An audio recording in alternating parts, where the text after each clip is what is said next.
nga tree planting, usa ka buluhaton nga anaay kalipay ang komunidad labaw sa tanan. Pagpakita kini ingon nga mga responsable nga mga Kristohanon alang sa pag-atiman sa binuhat sa Ginoo ug pinaagi ni ana atong mapreserbar ang kalibutan pinaagi nganha sa pagtanom og mga kahoy alang sa maayo nga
sa insaktong panahon hilabi na sa mga kalamidad ug polusyon mahilikay tungod kay kita nangandam og atong gipreserbar ang kinaiyahan nga binuhat sa atoang labaw makagagahom.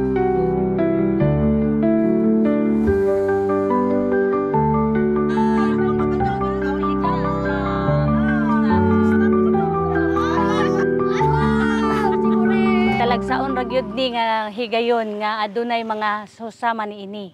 Tapos karon nga higayon nakita nako ang pagkahiusa sa mga Adventista. SCNN! Plant a tree! Grow our future!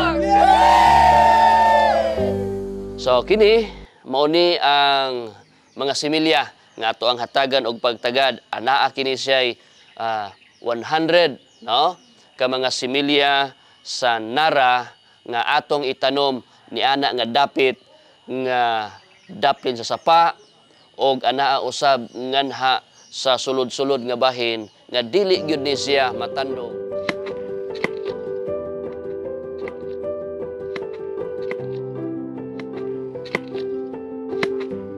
Og ang mga kaigsuonan nga mao'y nagtanom niini sila usab ang padayon sa pagpadako niini ilahang limpyuhan aron sa ingon ni ana masigurado gyud ang ilahang pagtubo niining maong mga kahoy. So moturok ni siya sa panahon nga pila ka bulan mobalik na pud ni aron sa pag tan-aw niini. Pagkanindot sa nara. So, ang kalipay niini ingon nga mga nanag-apil kini siya magahatag ni og paglaom nga diin nga kita nagakinabuhi uban ang pagkaresponsable nga diin atong maipakita sa bag-ong mga henerasyon nga sa ilaha unyang panahon ilahang ma-appreciate ang atong gibuhat karon nga atong gipreserbar tungod kay kini ang handom sa Ginoo alang kanato nga kita magaatiman sa mga binuhat sa tuang Dios.